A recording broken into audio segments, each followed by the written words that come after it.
In today's video, I'm going to teach you how to share or resend a HoneyBook invoice. To get started, log into your HoneyBook account and make sure you're on your main dashboard.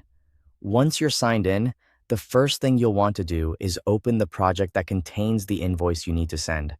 This is important because invoices in HoneyBook are tied to specific projects, so going to the correct one helps you avoid sending the wrong document by mistake. After you've opened the right project, locate the invoice you want to share or resend and open it. Take a moment here to review the invoice details carefully. You'll want to confirm that the amount, services, due date, and any other visible information are accurate and up to date before sending it out.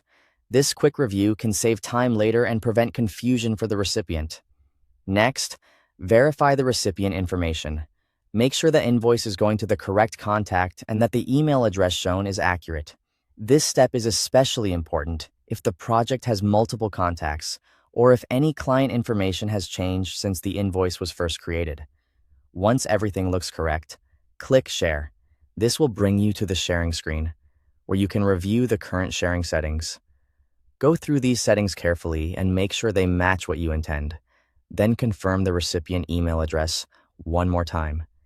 Even if you already checked it earlier, it's always a good habit to verify it again right before sending.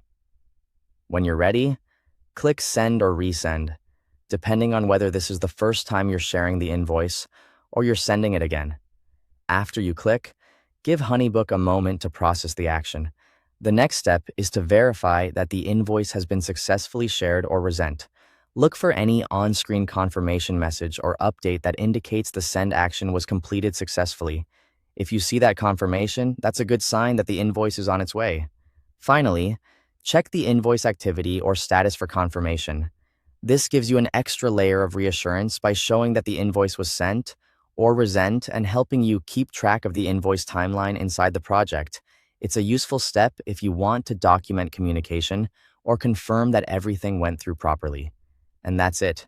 You've successfully shared or resent a HoneyBook invoice. Thanks for watching.